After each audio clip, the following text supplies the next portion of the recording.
History often expects rebellion to wear a familiar face. A king, a general, a man on horseback, a commander with a sword and a banner. But some of the most dangerous enemies of empire do not come from thrones. They come from the mountains, from the forest, from the people who were supposed to be broken, from the enslaved, from the hunted, from the women history thought it could ignore. And in Jamaica, one name rose out of that world with such force that centuries later, it still carries the weight of resistance. Nanny of the Maroons. To Jamaica, she is more than a historical figure. She is a national heroine, the only woman among Jamaica's national heroes, and a central symbol of anti-colonial resistance. Official Jamaican sources describe her as the spiritual leader of the Windward Maroons, an outstanding military leader, and a source of unity and strength for her people. But Nanny's story is not easy to tell in a simple modern way. Part of her life survives in written colonial records. Part of it survives in Jamaican memory. Part of it survives in Maroon oral tradition. And in that tradition, she is not remembered as ordinary at all. She is remembered as a fighter, a strategist, a spiritual force, a woman who helped build freedom in the mountains while the British tried to build slavery across the island. And whether every legend told about her can be verified or not, one truth remains unmistakable. The British feared the Maroons, and Nanny was one of the reasons why. To understand her, we have to begin with Jamaica itself. In the 17th and 18th centuries, Jamaica was one of the most brutal plantation colonies in the Atlantic world. Britain captured the island from Spain in 1655, and as British plantation slavery expanded, the island filled with enslaved Africans, forced into a system of violent labor, punishment, and extraction.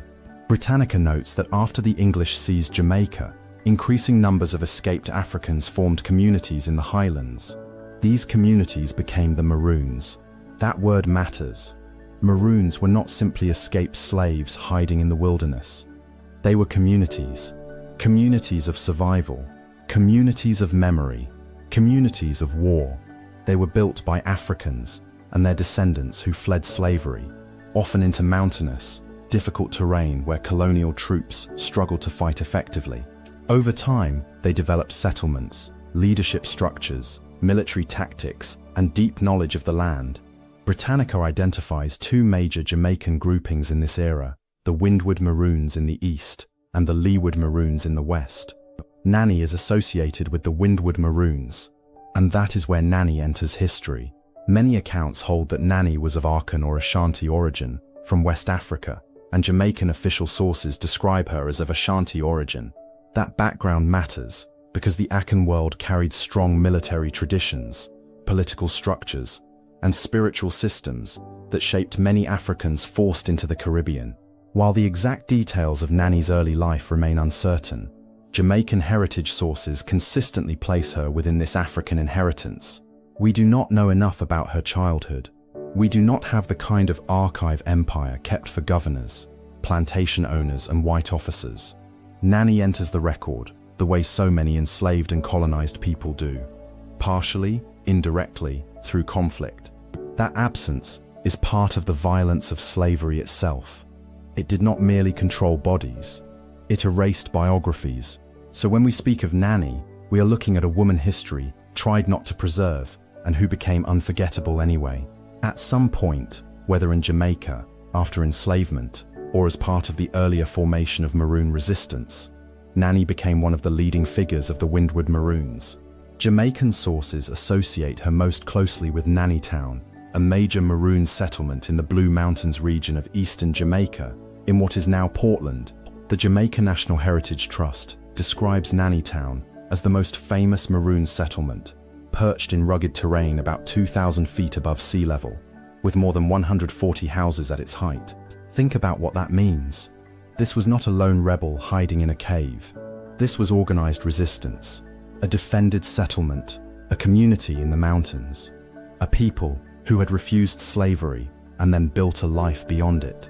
And Nanny was at the center of that resistance, not only as a leader in name, but as something even more powerful in a society under siege, a figure of belief. The National Library of Jamaica describes her as the spiritual leader of the Windward Maroons and as an outstanding military leader. That pairing is crucial.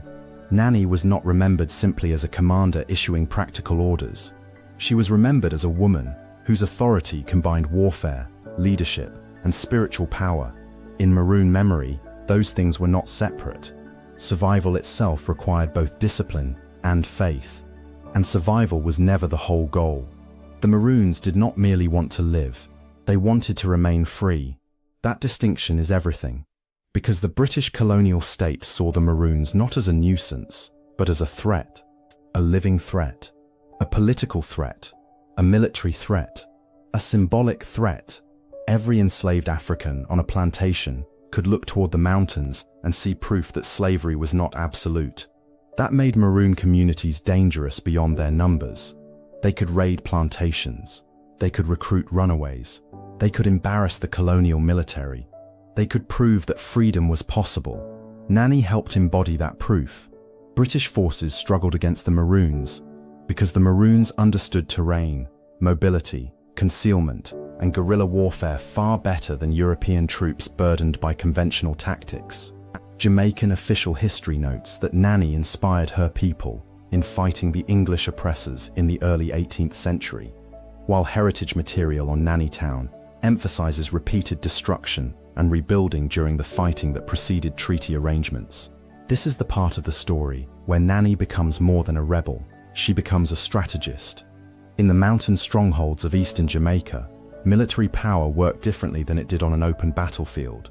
The Maroons could strike fast, disappear into the terrain, use ambush tactics, and exploit knowledge of paths, ridges, and forest cover. A conventional empire likes visible enemies. It likes armies. It can locate. It likes power that can be lined up, counted, and crushed. The Maroons denied it that comfort. And Nanny, in memory and tradition, is one of the names most associated with that denial. Jamaican narratives of Nanny often emphasize her genius in using the geography of the Blue Mountains. Nanny Town's location was not accidental. It was chosen because it was difficult to access and easier to defend. The Jamaica National Heritage Trust calls it a citadel, and that word is exactly right. Nanny was not just escaping empire, she was fortifying against it. There is something else that made her terrifying to colonial authorities. She was a woman. That may sound secondary, but it was not. An enslaved or formerly enslaved black woman leading armed resistance against British colonial power was not just a political problem, it was a direct insult to the racial, gendered, and imperial assumptions on which slavery depended. The plantation world was built on hierarchy, white over black, master over slave, male power over the bodies and labor of others. A woman like Nanny shattered that order simply by existing as a leader. She was living proof that the system's logic was false. And that is one reason her memory became so powerful. Because people do not only remember victory, they remember contradiction. They remember the person who made the world look less permanent than it claimed to be. Nanny did that. She made British power look vulnerable. According to the National Library of Jamaica, Nanny was seen in her lifetime and after as a symbol of unity and strength during crisis. That tells us something vital. Her importance was not purely tactical. She was also symbolic while she was still alive. Her authority helped bind people together under pressure. And rebellion without unity rarely lasts. This is one of the hardest things to build in any oppressed community. Fear divides. Hunger divides. Pressure divides. Violence isolates. Colonial powers understood that. They relied on it. They used terror to break solidarity and reward betrayal. So a leader who could create unity was doing something extraordinary. Nanny was doing that. And in Maroon tradition, her power was not understood only in military language. Legends describe her as possessing extraordinary spiritual abilities, and official Jamaican heritage sources explicitly note that such legends exist. These stories include claims that she could protect her fighters in supernatural ways, or that she possessed powers beyond ordinary warfare. Whether those stories are read literally, symbolically, or culturally, they matter because they reveal how her people remembered her. Not as ordinary, not as replaceable, but as a woman who seemed larger than defeat. That is what legend often means. Not falsehood, meaning carried through memory. A people under assault do not build legends randomly. They build them around what helped them survive. So even where the exact facts blur, the emotional truth becomes visible. Nanny inspired fierce belief. She gave people confidence in a world designed to make them helpless. She helped turn scattered fugitives into a community of resistance. And that may be the deepest form of leadership there is, because weapons matter, terrain matters. Game theory some can people do. Modern to hodem, tactics matter, but belief matters too. A people who believe they can win become much harder to enslave. The First Maroon War in Jamaica became one of the longest and most humiliating conflicts faced by the British colonial authorities on the island. Britannica notes that the Windward Maroons were led by Nanny and Quao, while the Leeward Maroons were led by Cudjoe. The fighting was serious enough that the British eventually turned toward treaties rather than total military victory. That alone tells you how effective the resistance was. Empires do not negotiate with people they can easily destroy. They negotiate when destruction becomes too costly. And that is what the Maroons forced the British to confront.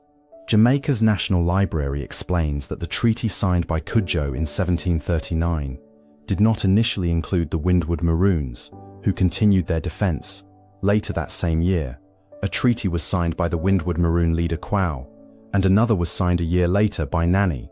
These treaty details are historically important because they show two things at once.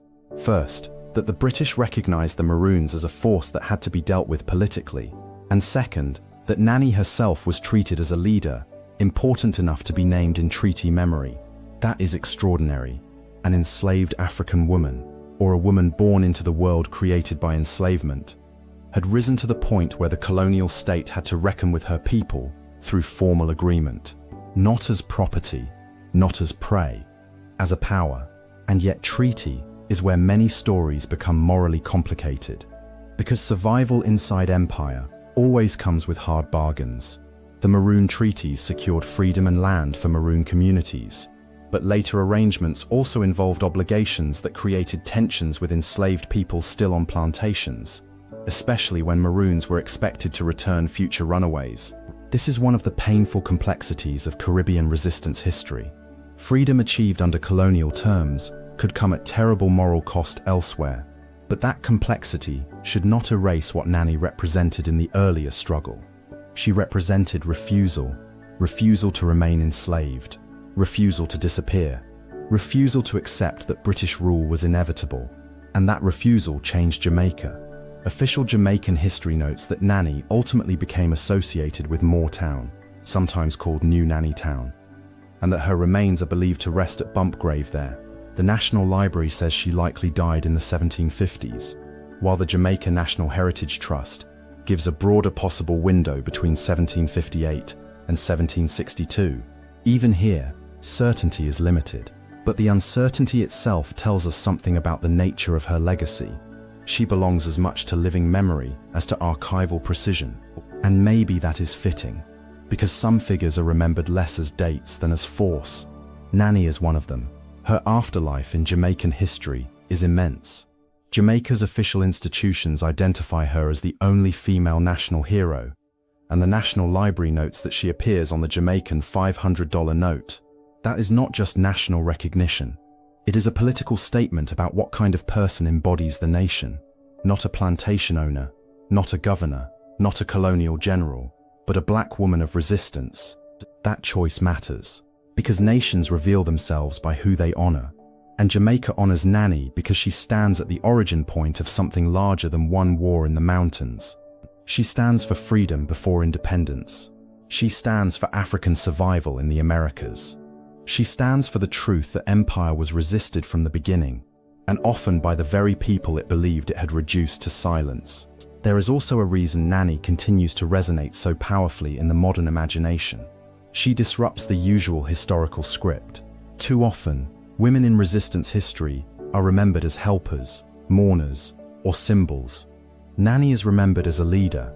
Too often, enslaved women are presented only as victims of the system. Nanny appears as a maker of events, a strategist inside history, a force who altered what colonial authority could and could not do. That does not mean she was invulnerable. It does not mean her people did not suffer. It does not mean the British were defeated forever. It means something harder and perhaps more important. It means that enslavement did not erase agency. That is the core of her legacy. Nanny of the Maroons reminds us that slavery was never met only with submission. It was met with flight, sabotage, revolt, memory, and armed resistance. It was met with mountain communities. It was met with women who refused to live according to the categories empire had prepared for them. And when we say the enslaved woman who led a rebellion, that title is powerful, but it still may be too small, because Nanny did not merely lead one moment of revolt. She helped sustain a culture of resistance. She helped preserve African identity under colonial violence. She helped build free black space in the Caribbean. She helped show that the plantation was not the end of the story. That is why she survives as more than biography.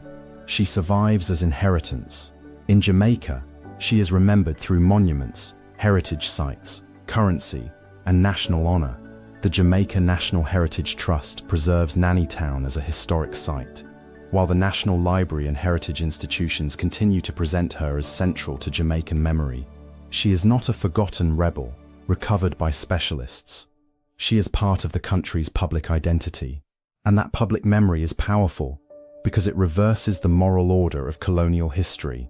The empire once called the Maroons criminals, fugitives, and enemies. Jamaica calls Nanny a hero. That reversal is justice of a kind, not full justice.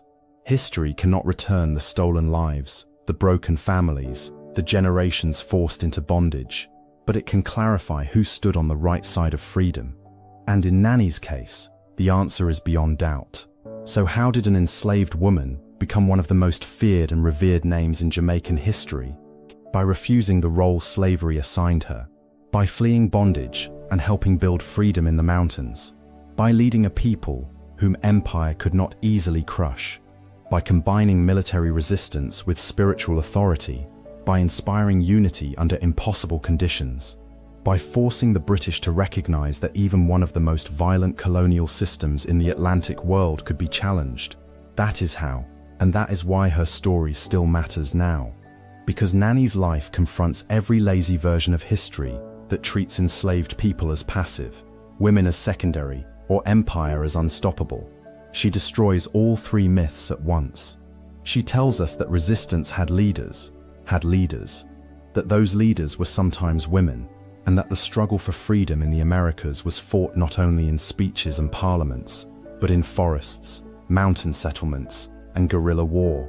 Nanny of the Maroons belongs in that story at the highest level, not as a footnote, not as folklore alone, not as an exotic legend softened for schoolbooks, but as one of the great anti-colonial figures of the Atlantic world. And maybe that is the final truth about her. The British tried to build a plantation colony. Nanny helped build a frontier of freedom inside it. The British tried to make African people into property. Nanny helped turn the enslaved into fighters. The British wanted obedience. Nanny gave them rebellion. That is why her name survived. Because in a world built on domination, she became a language of refusal. And once a people learn that language, empire is never as secure as it looks.